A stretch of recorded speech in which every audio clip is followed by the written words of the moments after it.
곡물이 혈당을 많이 올리니까 곡물 섭취를 줄여주십사 말씀드리면 저희 애기가 쌀밥을 너무 좋아해요. 어떡하죠? 과일 속 과당이 간을 힘들게 할 수 있다라고 말씀드리면 아이가 과일이랑 주스를 너무 좋아해요. 어떡하죠? 저는 이런 질문을 받을 때마다 궁금한 점이 하나 있어요. 아이가 좋아하면 그냥 다 주시나요? 오늘은 이 부분에 관한 이야기를 조금 깊게 해보려고요.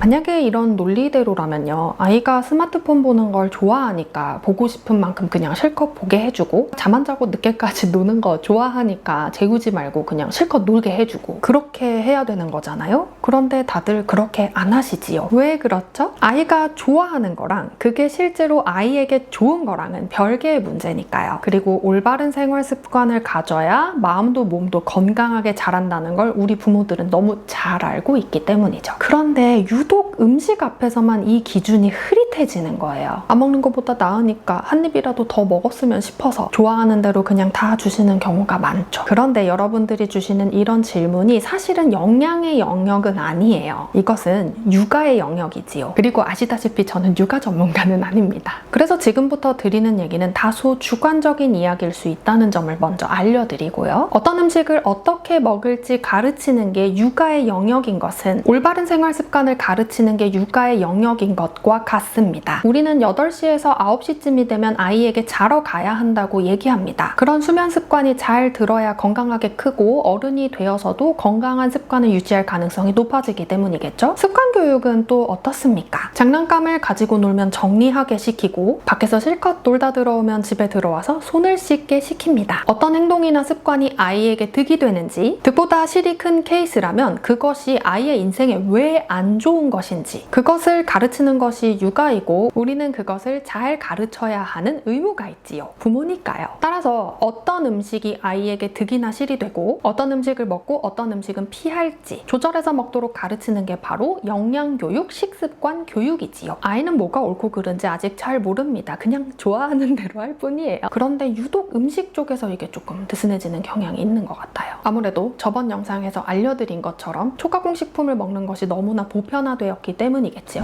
좋습니다. 그렇다면 식습관 교육이 육아에서 아주 중요한 문제라는 걸 인지했다면 제일 중요해지는 부분은 부모가 먼저 정확한 기준을 세우는 것일 겁니다. 영상 시청 같은 것을 예로 들자면 저희 집은 스마트폰 노출은 뒤로 미룰수록 좋다고 생각하기 때문에 영상을 보여주더라도 스마트폰으로 보여주는 경우는 거의 없습니다. 그리고 보통은 집에서 텔레비전을 가지고 보기로 약속한 영상을 보기로 약속한 시간 동안만 봅니다. 그것이 저희 부부가 합의로 설정해 놓은 명확한 기준이고요. 영양 쪽이라면 이렇게 할 수 있겠죠? 우리 집은 동물성 식품을 중심으로 식단을 구성하고 그것을 온 가족이 다 같이 먹는다. 집밥에는 곡물이 배제되고 과일은 제철 과일로 아주 소량만, 채소는 소화시킬 수 있는 만큼만 먹는다. 정제탄수화물이 포함된 식단은 한 달에 한두 번 온 가족이 협의하에 메뉴를 결정해서 맛있게 먹으러 간다. 이런 기준들을 세워놓고 왜 그렇게 먹어야 하는지 아이에게 충분히 교육을 시켜왔습니다. 만 5년을 이렇게 키우니까 아이가 어떤 음식이 건강하고 어떤 음식이 건강하지 않은지, 어떤 음식은 왜 먹어야 되고 어떤 음식은 왜 먹으면 안 되는지 그 기준을 잘 알고 나름 내면화를 잘 시켜놓은 상태죠. 저희 부부는 어떤 음식을 안 된다라고 말한 적은 없는 것 같아요. 예를 들어서 이웃집에서 과일을 선물로 주셨다. 그럼 그 과일 당연히 감사한 마음으로 받아야겠지요. 그리고 아이에게 그 과일을 줄 때는 식사를 다 마치고 소량만 먹도록 지도를 하면서 왜 그래야 하는지를 알려주었습니다. 그냥 단순히 안 돼, 이건 당이 많아서 나빠 라고 얘기하는 게 아니라요. 과일 속에 들어있는 당이 몸으로 가서 어떤 역할을 하는지를 알려주죠. 그럼 아이는 식사 후에 소량 먹는 것에 대해 거부감을 느끼지 않고 동의합니다. 그리고 그 다음에 과일을 접했을 때도 같은 방식으로 대하죠. 이게 육아 쪽에서는 권위적인 부모와 권위 있는 부모를 가르는 차이라고 하더라고요. 무조건 된다 안 된다를 가지고 강압적으로 가르는 것이 권위적인 부모. 반면 뭐가 옳고 그른지를 아이에게 제대로 설명을 하고 교육을 해주고 스스로 선택할 수 있는 능력을 길러주는 쪽이 권위 있는 부모. 이 부분은 제가 최근에 읽은 칼럼 하나가 정리를 너무 깔끔하게 잘해두셔서 같이 좀 소개를 하면 좋을 것 같은데요. 임준 박사님이 쓰신 권위 있는 부모 대 권위적인 부모라는 칼럼이에요. 여기서 이런 이야기가 나옵니다. 권위적인 부모의 방식은 외부 제어 시스템. 그러니까 부모가 입력하는 입력값이 들어오면 잘 하는데 그 입력이 사라지면 멈추는 거죠. 뭐 예를 들면 부모가 지켜볼 때만 공부를 하는 아이라던가 부모가 있을 때만 식단을 잘 지키고 안 보이면 몰래 먹는다거나 뭐 이런 것이 될 수 있겠죠. 반면